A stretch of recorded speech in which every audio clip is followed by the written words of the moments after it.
questions and reading the rationales and, you know, why the answer is the way it is.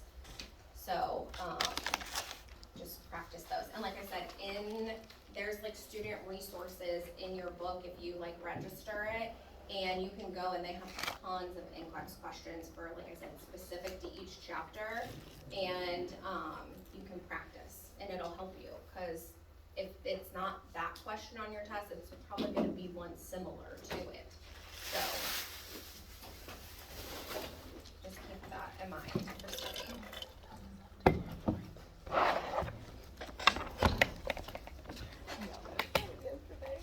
Okay, so I know there's a lot of definitions, I think, for this chapter. So make sure you're familiar with those, understand what they mean. So vital signs, when we talk about vital signs, I think everybody kind of knows from us talking already, we have temperature, pulse, respiration, blood pressure, and then the fifth vital sign, which is pain. So anytime you're doing vital signs, pain is something that you're always going to want to assess. Anytime you give pain medication, you have to reassess. We'll talk more about if it's an oral or if it's IV, because there's certain time parameters that you're supposed to do a reassessment. This is in your book. It is page 184 in your book, and it says recommendations for measuring vital signs. So it just kind of gives you a guide. Obviously, every floor that you're on is going to have their own. Some do it Q4, some do it just once a day, twice a day. It all just kind of depends. Generally, you're going to do it when you get there and you're assessing your patient, because you're going to want to know. So it's at least going to be done once a day. But this is just kind of like a guideline. You said page 135. 180. Anytime your patient isn't feeling well, you would always want to take a set of vital signs, especially if you're going to be talking to the doctor. They're going to want to know, well, what are their vital signs? So anytime you need to call the doctor about your patient, that would be the first thing, because otherwise the doctor's going to be like, you didn't take their vital signs, and you're like, no, hang on, I'll call you back, and they'll be irritated. So always, anytime you're calling about a patient's change in status, you need to have a set of vital signs to give them. Anybody seen these monitors before? Mm-hmm. So this is very common to the ones that you'll see in the hospitals. A lot of times in like the step-down units or the ICUs, this is what they have. They can do heart rate, blood pressure, respiration, CO2. Some of them can do temperature too. So it's really nice. You can set them up to do it automatic every minute. And with Epic, the nice thing is if you like pair this with your patient and their E number or whatever, you can, they call it validate the blood pressure and everything. It'll automatically flow into Epic, and then you just have to click a button and they will automatically pop up for you. So you don't have to go in and select them each time. You can also start it from out at the nurse's station. You can have it start, so these are super nice. They're portable. They have little holes on the bottom, and there's like a button in the back that you push and you can pull them off. They're kind of heavy though, so keep that in mind if you're ever taking them off of something. They're heavy. And they have little rolly carts that they can sit on. So like if your patient has to be hooked up to a monitor at all times, but PT's there to walk with them, you can take that off and put it on a cart, and then PT can walk with them. I do have a question, just out of curiosity, because it reminded me of them, but do we learn how to read like EKGs? No. We don't? No. You'll learn how to take them, but yeah, you don't learn. It's more something, I didn't learn that either. I had to learn it when I was doing my preceptor, and honestly, they don't. Most of the time you're giving it to the physician to look at and determine what it is. So, yeah. So we'll learn how to take 12 leads and stuff, but, and at the top it kind of tells you, and you'll learn over time, but like I said, it's generally the physician that's making a diagnosis. working at, cause they were, as they were reading them, they kind of taught me how to. Kind of look at them, which is really nice, and that's honestly how you're probably gonna learn and get better at reading them. It's not something that generally they teach now. Obviously, like paramedics and stuff have to be able to tell if there's like ST elevation and stuff like that, so that they can call that in. So they probably have a little bit more training. And then if you're in the ICUs, like I said, in your fellowships or something, they'll teach you that. On that machine, cause I can see the, you kind of see the waves Mm-hmm. on there. Is that, can you look at that and be able to tell just off that machine if something's wrong? You can, yeah, you can print them, they have paper on the side where you can print. You can also, there's a way to like change it to where you can, like turn it into like a 12 lead, it's gonna look a little different. Yeah. But, cause the leads, if they're not placed in the exact right spot, it's gonna look a little bit different, but you can do that, you can size up, so like you could see, you know, if you think your patient's in AFib, but you can't see that well, if there's any P waves, you can make that bigger, so you can see, you can make it smaller, they do a lot of really cool things, so that you can look at them, so. Thanks. Again, that's another picture of them, the bottom is different things that they're like connected to, if they have like a temperature probe or different stuff like that. So, but that Philips monitor is generally what you're gonna see. They have alarms too. And they ding all the time, you can turn those down. Alright, so body temperature. You have your shell temperature and you have your core temperature. So shell temperature is gonna be like the surface of your skin. The core is, you know, inner, so that would be, you know, like your brain, your heart. That's like your core temperature. Which one's higher? Core.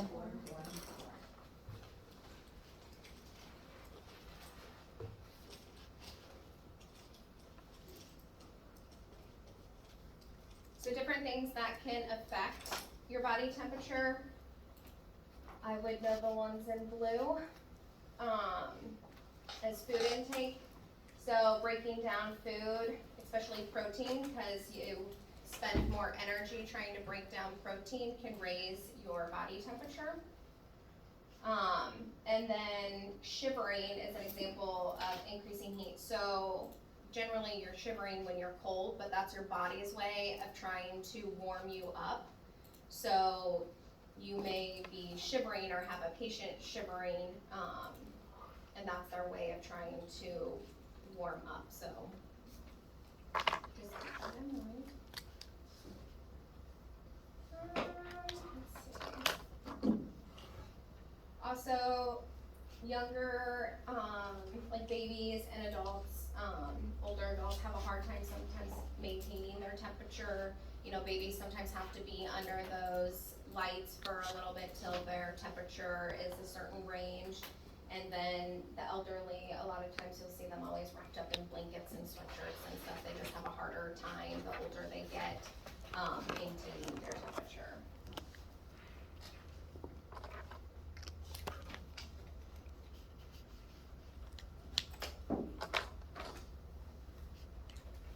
So your circadian rhythm, that's, your body can fluctuate in temperature. So it's over a 24-hour period. It's generally highest in the afternoon and evening, and then lowest like mid-morning to dawn, or midnight, sorry, to dawn. If you're upset about something, that can make your temperature higher.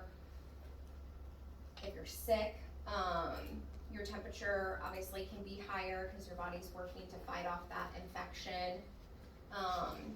Your hypothalamus is what kind of regulates your temperature. So if you have an issue with your hypothalamus, then you could have issues controlling your body temperature.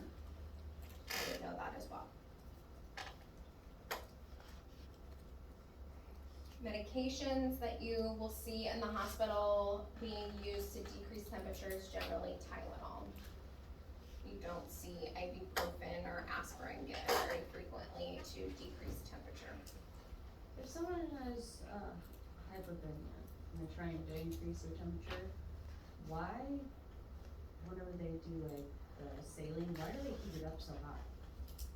To warm the person up, so they'll give it to them through the IV to warm the core temperature up. Yeah, that's, like, what do they normally heat it up to? Honestly, I don't know. I've never been like in one of those situations where I'm trying to warm somebody up, but if somebody comes in like a drowning and their temperature's really low and they have no heart rate or something, they won't consider them deceased until, you'll hear them say, until they're warm and dead. So they warm their core temperature up to a normal temperature, and then if there's no sign of life and stuff like that, then they will pronounce it at that point. Because sometimes when you get really cold, it kind of like freezes everything, and people can actually come back after that. Now, would there potentially be brain damage or something? Yes, because there was no oxygen or something, just depending on how long it was. But yeah, they warm up the fluids, to get their core temperature raised. But yeah, I don't know what they keep the like what. There's not, anytime I've ever seen like, just videos and stuff like that, it sounds like it's like really hot. Like, it Yeah, really I don't is know hot. what it is. I mean, it can't be too hot, cause it would burn them or, you know, burn their veins, but I don't know honestly what the temperature is that they have it at. They have to, what do they call it? I think they call it like Arctic Sun or something. It's like a blanket that they will use, so somebody who's had like a cardiac arrest, they will cool them down, and I can't remember what the temperature is, but they cool them down to a temperature, and it's like this cooling blanket that they'll put on them. They'll cool them down, and then they stay like that. I wanna say it's like a day or 2 days, I can't remember now, and then they will warm them back up. And, this blanket does this whole thing, and they're, it's supposed to help with their memory and just like with their brain, like they may have more perfusion and stuff like that, and actually do a lot better with that.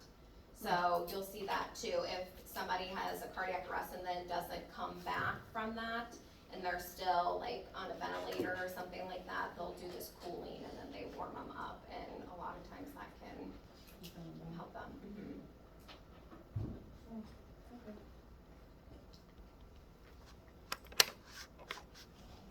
So temperature,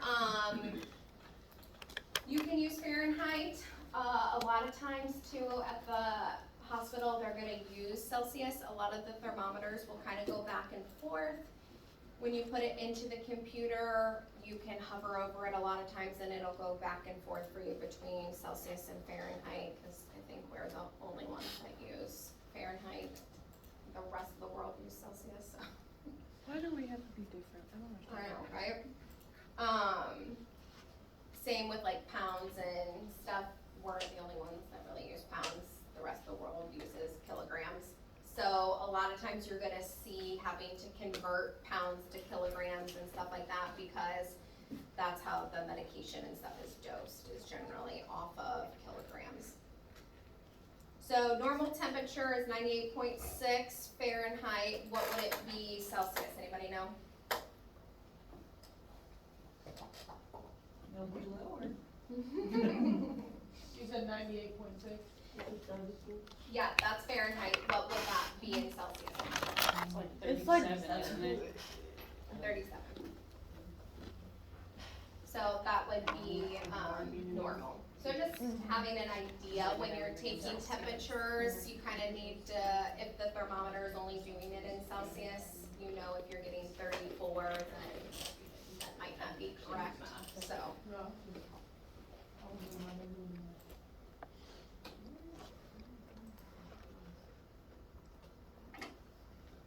Is it Alright. Celsius is 37? Yes. So in normal healthy adults, your shell temperature generally ranges anywhere from 96.6 to 99.3. So most of the time at the hospital, you'll see orders say give for fever over 100.4. So they do not consider a fever until it's at 100.4.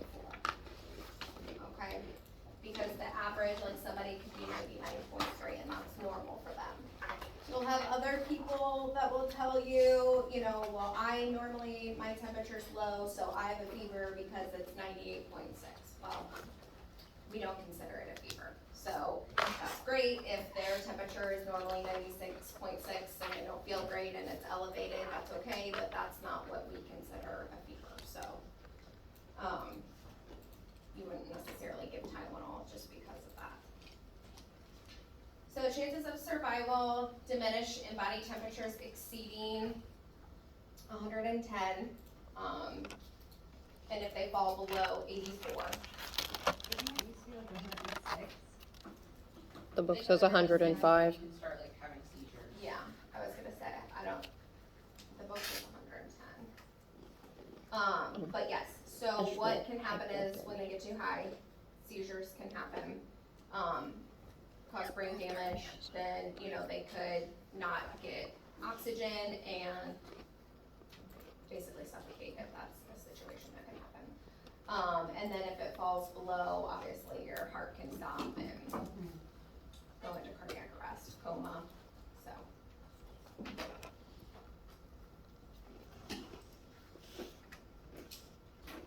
So your anterior hypothalamus promotes heat loss through vasodilation and sweating, and then the posterior promotes heat through conservation and heat production. So it does that by adjusting where the blood circulates. Anybody know what that word is causing? Erection? Goosebumps. Yep. And then promoting shivering.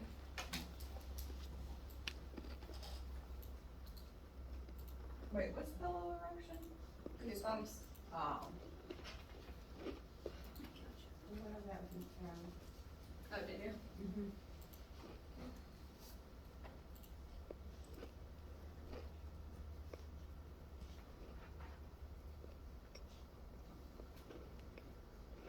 Alright, so assessment sites. So most accurate are gonna be for your core temperature, your brain, heart, the lower third portion of your esophagus, and then the bladder. You wouldn't be taking that unless they have like a specific catheter that's in, you know, in those areas that would be inserted by a physician. And then those are hooked up to like a machine that does like a constant, temperature. So practical and most convenient is gonna be the ear, the temporal artery, so that's over the forehead. Have you guys seen those temporal ones? I feel like they use that a lot. So when you do them, make sure you go from one side to the other, and then you remove the thermometer, and you're supposed to touch behind the ear with it too. That's the actual way you're supposed to do it. You don't always see people touch back there, but that's technically how you're supposed to do it. And then mouth, rectum, and under the arm. So the ear and temporal provide the temperature closest to your core temperature. So if they want a core temperature, you're either gonna do temporal or tympanic. Okay?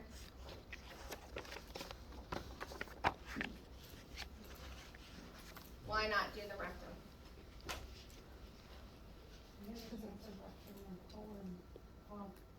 You could. You're gonna say aggressive. Yeah.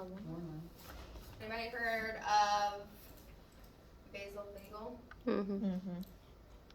So sometimes if you stimulate down there, patients can do it sometimes if they're having bowel movements or straining too much. There's like a nerve sensor down there and it can actually cause them to pass out, so.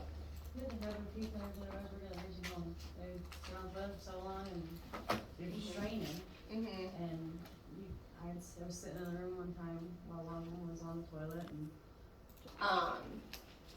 So a lot of times too, if can kill, I don't know why people ask nurses to do this, but they'll be like, oh, I'm constipated, can you, help me, and they'll want you to, Do math. yes. So you cannot do that without a physician's order in the hospital, just FYI, because of that reason. So, you just tell them, oh, we'll get you some Miralax order. Nobody wants to do that. Can't you also like, since like it can be impacted, can't you also like pull it out and like, what's it called when that, like, you could kill them that way, like, what's that called? Yeah, I learned it in CNA class, maybe not kill them, but like, you can like if you pull it out or something like that, so I'm gonna look at my notebook tonight, because it's in my notebook, it's like, if you pull it out some certain way, like, too hard to grasp, something like that, I don't know. But like, something can happen like in their Text at my uncle's place. AX would be for axillary, R for rectal, O for oral, T for tympanic, and TA for temporal artery. Okay? Now, is tympanic the ear? Yes. Correct. Okay, because yesterday when we were.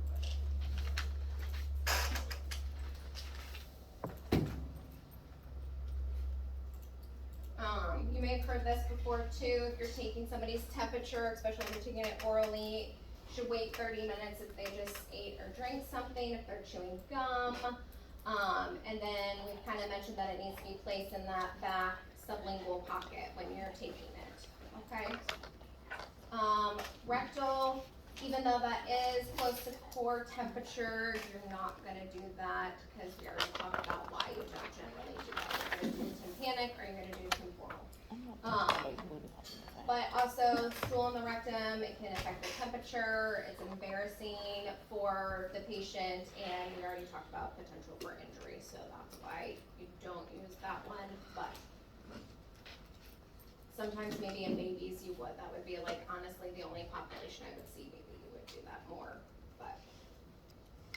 So, under the arm, lower than core temperature reflects more that shell temperature, except in newborns.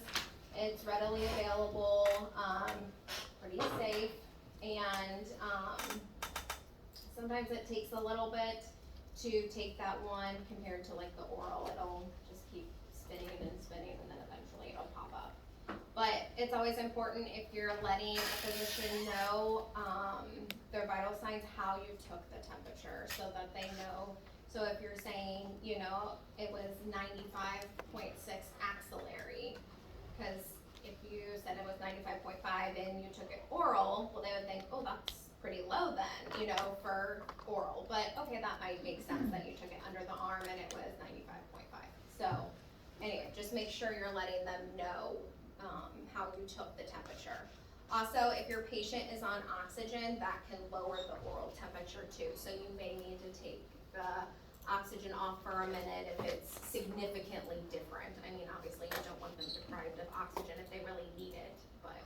I have heard on a nasal cannula. Yeah, cause it goes down, so. I have heard from another nurse, are you supposed to?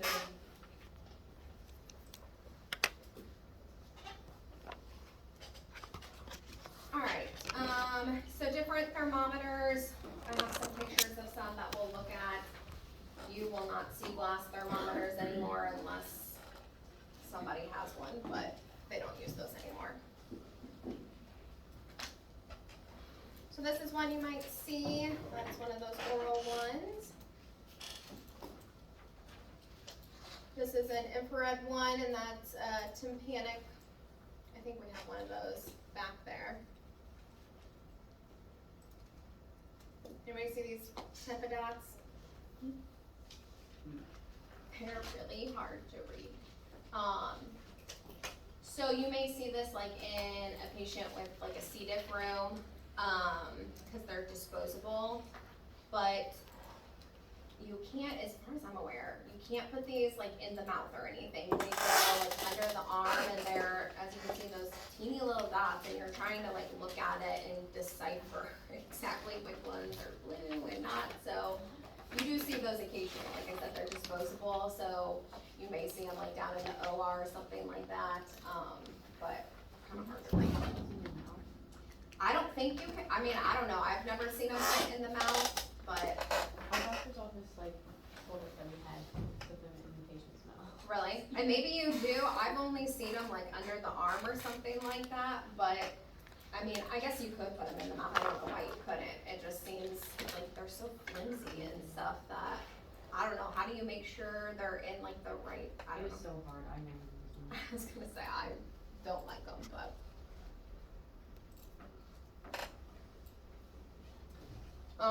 So that's another one that you can use in like just generally for surgery. Yeah. What does a glass one look like? I've never seen them before. Like the ones they used to shake all the time. I've never seen. I already kinda mentioned this though, fever is anything over 99.3. So I would make sure you know the norms of what temperatures are. Where do they range? Because you're gonna get questions on that. So don't put that somebody has a fever at 99.3. It has to be over, okay? So pyrexia, that's a Greek word for fire. Most of your terms in medical are either Greek or Latin.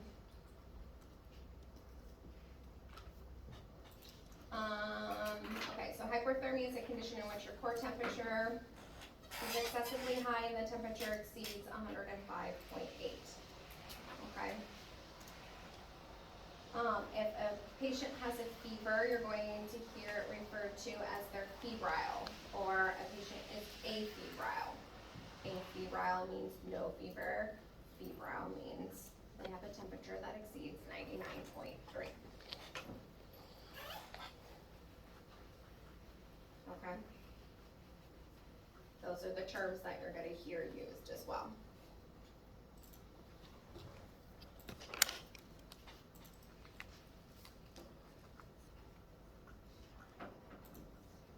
Alright, so your patient's sweaty, restless, warm to touch, and her pulse is higher than her baseline. What are you gonna do? Check the temperature. Check her temperature, what else you gonna do?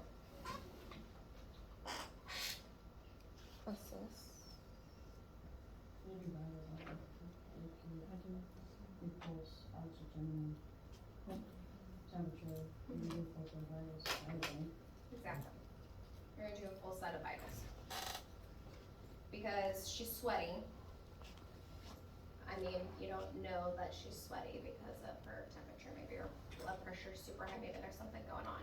So, you definitely wanna do a full set of vitals, and then you're gonna call your doc and be like, hey, this is what's going on with the patient, this is what her vital signs are, what would you like me to do?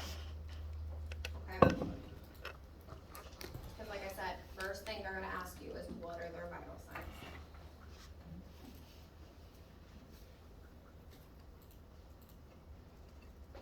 You guys heard of antipyretics? So what's one that you would see? Tylenol, ibuprofen, those are all considered antipyretics. And then we talked about this, we usually do not administer these drugs until the temperature is over, 99.3.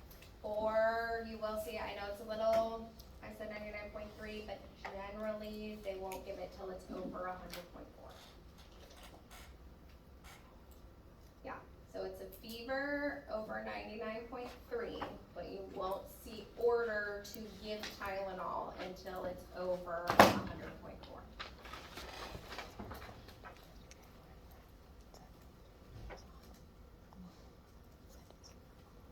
Because fevers aren't always a bad thing, sometimes it kind of helps Your body fighting them, infection. yeah, fight the infection. So a lot of times, they're okay with it being a little elevated, but then when it gets over, they're like, okay, we probably need to give Just something. your body heating up, trying to fight off any of the infection.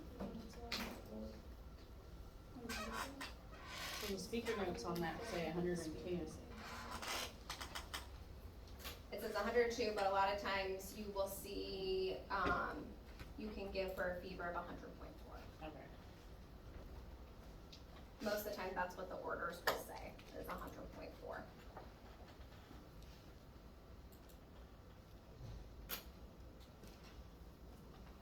So this is what you're gonna do with a client that has a fever. First one, I would know. So you're gonna cover them if they're shivering to retain the heat, okay? Get them warm. Remove the blanket only when the shivering stops. Keep them in a warm, not hot environment, provide fluids. Administer Tylenol if need be. Big thing, discontinue the cooling measures if the shivering occurs. Okay, so if you are cooling someone down and then they start shivering, you would wanna stop at that point, okay?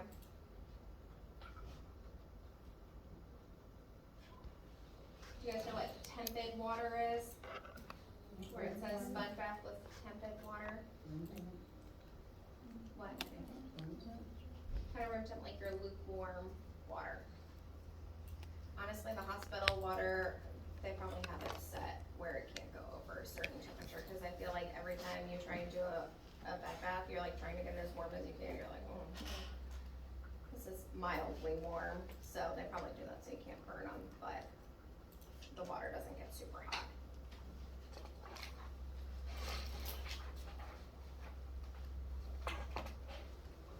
I'm not gonna go through all this, we've talked about it, but, this is just hypothermia and the different ranges.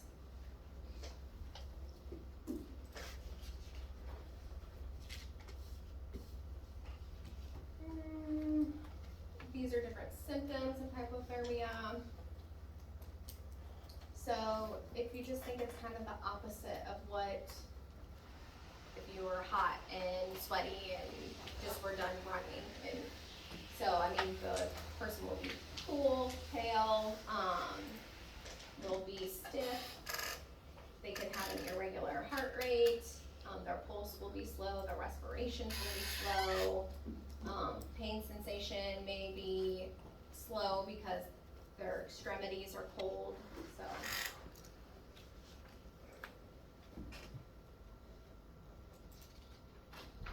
So this is just increasing that, raising the room temperature, dry clothes if they're wet, warm blanket, arms against the chest, cover head, and then warm fluids if need be.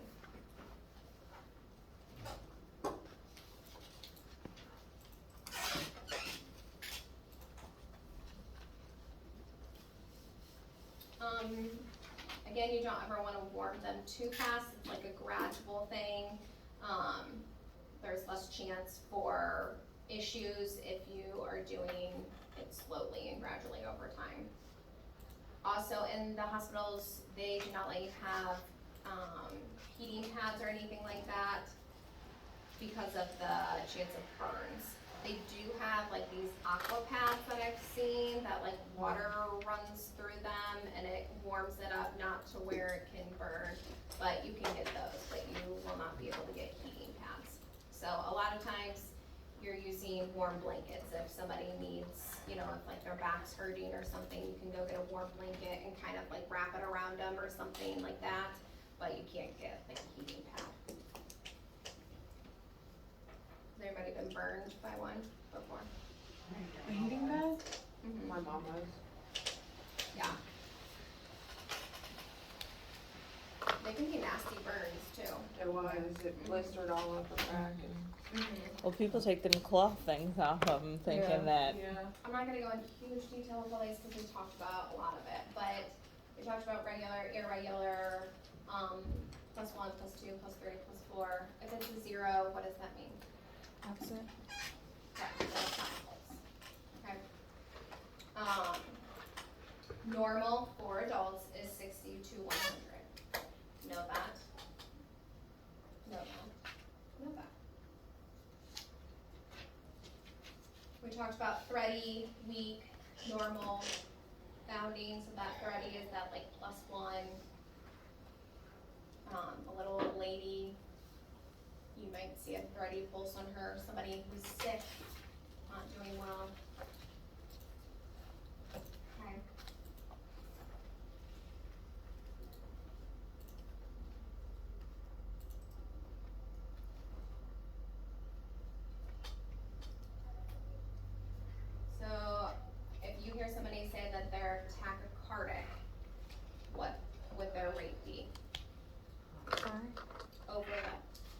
Over 100 is considered tachycardia. You know the range for tachycardia? 150. I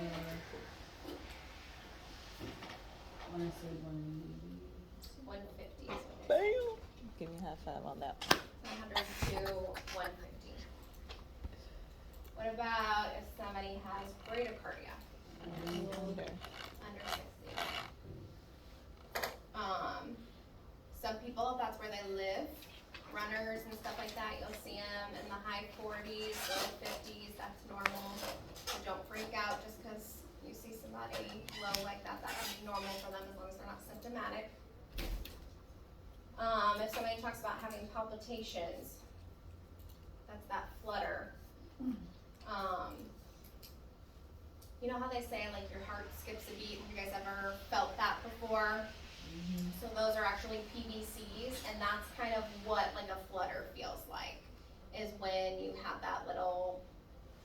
Like when somebody scares you, you Mm-mm. can feel it in your chest for a second. It's not a pain. I don't know. It's really Well, it's hard. not pain, it's just like, Or when you're in love.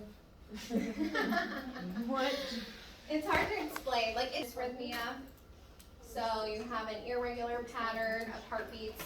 So it says there's somebody with atrial fibrillation. Okay.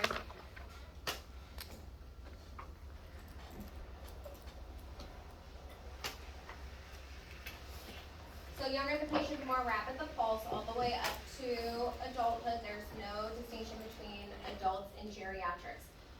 So even your elderly are going to be, a normal heart rate is 60 to 100 for them. Okay, the only one that's different is your kids.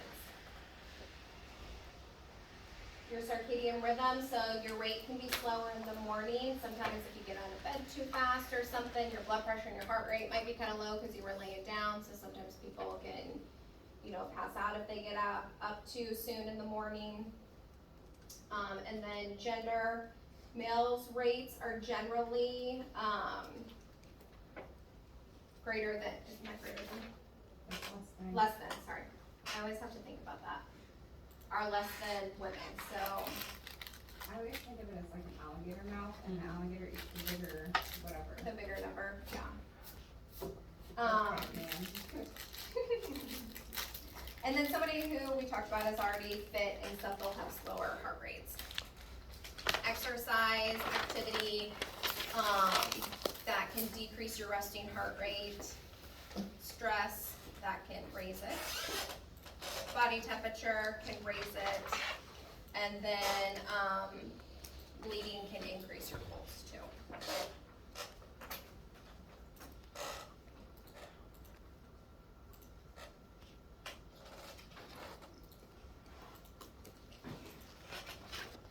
Alright, so certain drugs can increase and decrease the pulse. So that's why sometimes you shouldn't drink caffeine if you have heart issues, because that can increase. Kathy. I'm sorry. I'm like, 3 monsters a day on top of all her. And then things that decrease, so digoxin, that's a heart medicine, and then beta blocker, that's another heart one.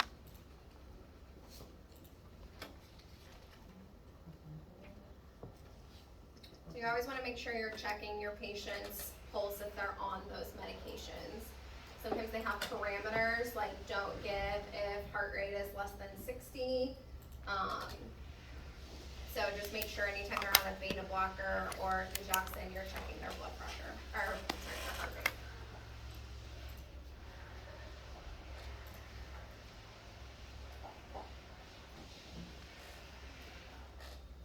Pulse, we've talked about using the stethoscope to do the apical pulse, and you're gonna listen for 1 full minute. And then you can use a Doppler, which I had out the other day in lab. You can do peripheral pulses. You can do the carotid. Any of those are fine when you're doing a pulse check. Generally, you're gonna see the radial pulse is what most people use.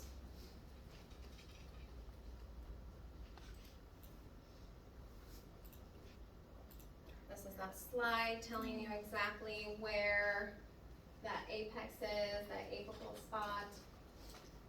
Where's it at, Devin? Sometimes you'll hear something called a pulse deficit. It's the difference between the apical and the radial pulse. So, you'll have one nurse listening at the apical spot, and then you'll have one nurse doing the radial pulse, and then you'll see what you two get, and then the difference is called the pulse deficit. The difference needs to be addressed by an MD. It could be that they have circulation issues, they may have heart disease, so. It's easier to find, so.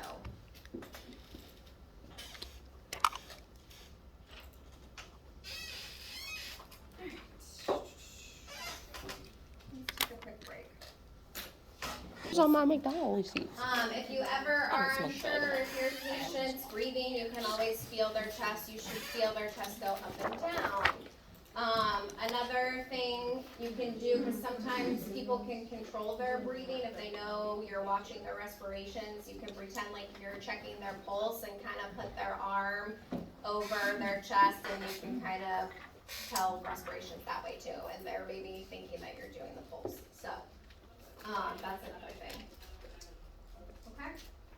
You said it's measured over what? A minute.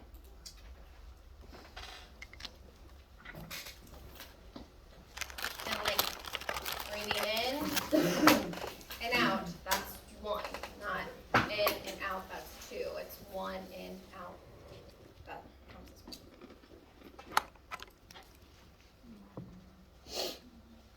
Alright, so respirations are controlled by your brain, by that medulla specifically. The amount of CO2 in the body is the main drive for how fast we breathe. I'm not gonna go into all that because we'll talk about it more in MedSurg about the CO2 and the drive and stuff, so. Are we gonna test on it before that? Hmm. Are we gonna test on it before then? Test on, the drive to breathe, no, that's like MedSurg. So that's how I'm gonna go into like great detail. Yes. Okay, I feel dumb, but like, I always hear med-surg, but I don't really know what that means. Increase and decrease our respirations, that's why I was saying, like, sometimes you don't want your patient to know that you're watching that because they can change what their actual respiration rate is, so, to 20. Okay.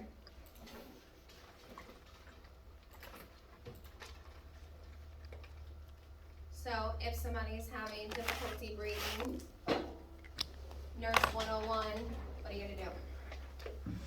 Vitals. And what? Hold it out. Actually, you might Oxygen. do this first. Very, very first. So there, you walk into their room and they're like, I can't breathe. Check their oxygen. Raise I mean, that's vitals. Raise the head of the bed. Oh. That was a question on the pre-test Yeah, it was. that I Pneumonia. But I did get it right. But I wasn't thinking that. Keep like the G2 patients at a 45 degree angle, anybody with oxygen, 45 degree angle. Really, all the old people I put to bed that can't do it themselves, I always raise the head of their bed at least a little bit. Because I don't want them to. We all know what that is when you're like, okay, so that rapid or deep breathing, it can be both. Hypoventilation is when it's very slow breathing. You're like looking and you're like, are they even breathing? You know, it's only a couple breaths a minute. Dyspnea is difficulty breathing. You may notice that by, it talks about their nostrils flaring, anxiety. People with COPD have the highest anxiety I've ever met in my life, and it's because they are constantly struggling to breathe, and if you think about that, that would be horrible, but they are constantly anxious. So that's just kind of like, so orthopnea, breathing, that's easier when the patient sits up or stands. So sometimes, depending like if they have fluid or something like that, sitting up would be easier for them. And then, I've never heard that before, that stertorous breathing, noisy ventilations. Is that when like your nose whistles when you breathe? No. I don't know. I've never seen that charted before. nor have I ever heard anybody use it, so I don't know exactly what. So we don't need to know that? Strider, that one we kinda talked about, and that was that high-pitched sound on inspiration. It's in the larynx, the people with asthma, that there's like sometimes like a partial occlusion, that's stridor. Then you have apnea, where it's the absence of breathing, and obviously it would be life-threatening if it was longer than 4 to 6 minutes. So what's a sleep app? What's sleep app? When So you're it's not breathe, sleeping not and you're breathing. breathing. Yeah. Oh. So Like they, 3-year-old has it. yeah, they quit breathing for a certain amount of time, and then generally it kicks back in, and they're like, and they don't even realize My it. son does that when he cries too hard, like when I take butter back. Yeah, All kids do that. Mine has They're- no sleep they go into, apnea like, of 2-second that, they go intervals. to CPAP, but, just a couple weeks ago, anytime he has like his, like, big, with pain management, and you take a set of vital signs at 7 a.m., respiration of 10 per minute, the patient arouses to stimulation but sleepy, complaining of 10 out of 10 pain again, and requests another injection of IV pain medication. What do you do?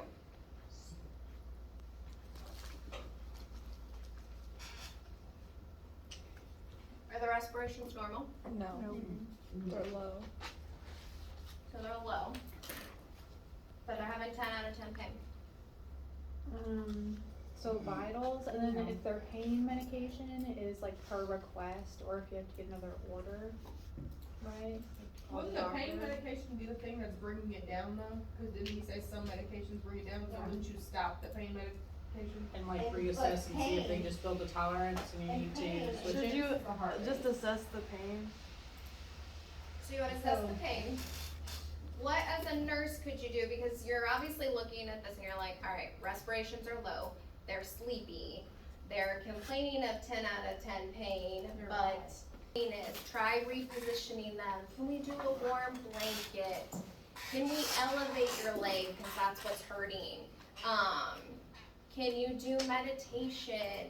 You know, different stuff like that, so not necessarily medications that they need. Can we do something that will help them other than like guided imagery and stuff like that? Because it's not safe for them to get another dose of a narcotic because of where they are at the moment. Their pain may be a 10 out of 10, but sometimes it's like, suck it up, buttercup, we're gonna have to figure out something else to do because it's too dangerous to give you anymore. They'll stop breathing on you, especially if you give them IV. I mean, that's gonna work really fast. So, that kind of makes sense. What to do. Okay, great. No, I'm just staring at me like, Well, you gotta clarify if you want a verbal response. Just some like nodding, or, you know, Danita's like looking like, yeah, I get it. I think today we all like that, like. Alright, so blood pressure, She make it bigger. I don't know how much you're really gonna be going through with this. Let me look at it. Blood pressure would potentially be lower, or if you're bleeding out, you don't have as much blood volume, your blood pressure would be low. And then an excess volume would obviously make your blood pressure high. Your cardiac output is the volume of blood ejected from the left ventricle per minute in an adult at rest. So, keep that in mind. And then, do you know approximately how much blood your heart can pump in 1 minute? 5 to 6 A liter. liters. 5 to 6. About 1.5 gallons. There's about 5 liters of blood. Yep. I'm reading it. Wow, you're so smart. Could've just left it. Oh yeah. To make me Cardiac seem output smart.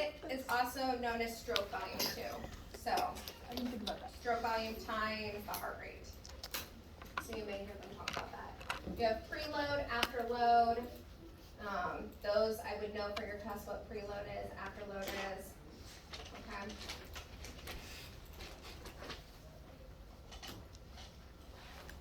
So a lot of of your medications that you give for your heart patients focus on, improving that cardiac output.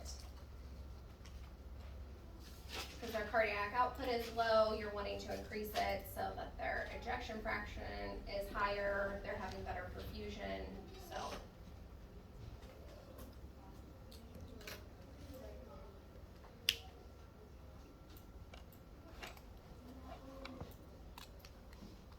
Lower blood pressure when you're laying down. And then it can be higher when like your bladder's full, when your legs are crossed. That's why you always hear if you're at the doctor's office and your legs are crossed, they ask you to uncross your legs.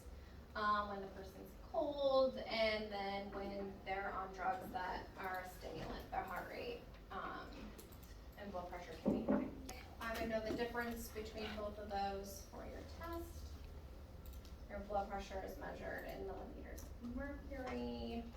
That's what those mmHgs are if you're looking at your little odometer or whatever. And then you have pulse pressure, and that is the difference. You'll see that sometimes it's the difference between your systolic and diastolic. So normal is 30 to 50. So are we gonna talk about the math or anything? And like later on when you go over cardiac and stuff, they'll talk about that more. Okay, because I just worked with this one doctor, he didn't care what the blood pressure was, he just wanted the map. Assessment sites, page 199, I would know those. Usually you assess over that brachial artery. That's that artery that you're putting the stethoscope on when it, the blood pressure cuffs up on the bicep. The lower arm is the radial, okay, artery. If you're doing like a thigh one, there it says measured over the popliteal artery behind the knee. You would only do that generally if for some reason you couldn't do the arms because they've had mastectomy. Maybe they don't have arms.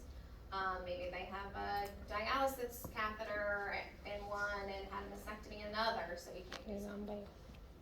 What? In the leg. Or they're missing a leg? Okay. Also, if they have a PICC line too, sometimes they like to put PICC lines here. You can't take blood pressures in that arm if they have a PICC line or a central line in the arm. Now if the central line's up here, that's okay, but if it's in the arm, or another one SSM does a lot, which I was kind of new to, is midlines, if you've ever heard of midlines. If they're here in the arm, don't take it over that. Sometimes if the person is a really hard IV stick, I wouldn't use that arm if the IV is in the arm, especially if they have fluids going. You may want to pause the fluids or something because then it can cause it to blow, so. Would they, so like if somebody were to get like a, they had like a heart attack and like they had to get like their veins out of their arm or something? Pick the right cuff, because if the cuff's too big, you're gonna get an inaccurate reading. If the cuff's too small, you're gonna get a wrong reading, so make sure you know that too for the test. Picking an appropriate size and what you would see, you know, if it's too big, if it's too small. If you put the cuff on too loose, sometimes that's hard too. This one actually, I felt like this was kind of confusing, so don't pay attention to this slide in my notes in this one. So just take this one out. Or put a note not to pay attention to that one. That one right there? No, the one before it. You know what number it was? 57. Yeah, 57. 57. I'm not gonna go over this. We know the stethoscope, what side to use. We know where to place the blood pressure cuff. We've been doing that. I don't think we need to go through all of this. This is just like the phase 1, phase 2 of like when you're hearing the sounds. For your test though, I do have highlighted, know what phase 1 is and what the blue is on here.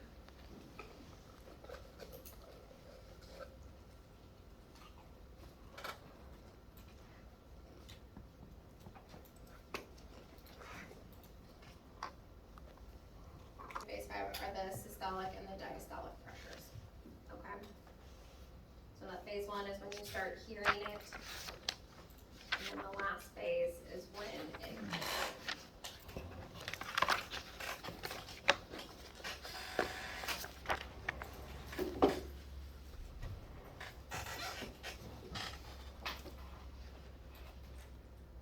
More recovery.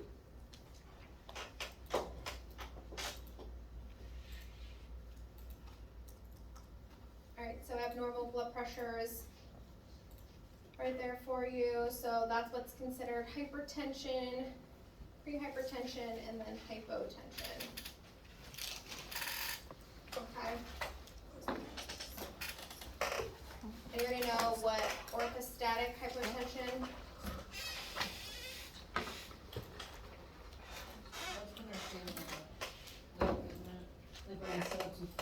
Like going from one position to the next, so you may hear that they want you to do a set of orthostatic vital signs. So you would have the patient start laying down flat, take their blood pressure, then, you record that, then you would have them sit up, they're supposed to technically sit for 2 minutes to kind of like acclimate to sitting up, then you would take their blood pressure then, and, then you would take it again when they stand and after they've been standing for 2 minutes. So it says a systolic fall of more than 20 and a decrease in diastolic pressure equal to or more than 10 within 2 minutes of standing means that the person would be orthostatic. It's in your book. Okay.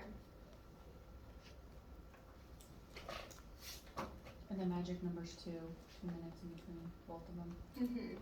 Cause you just have to give the body a little bit of time to like Allow it adjust to- to what it, yeah. yeah. Cause if you do it right away, it might not actually be accurate, so.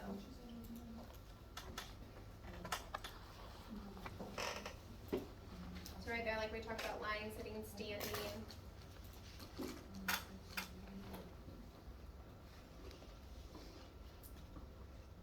What'd you say was the normal blood pressure again? Yeah,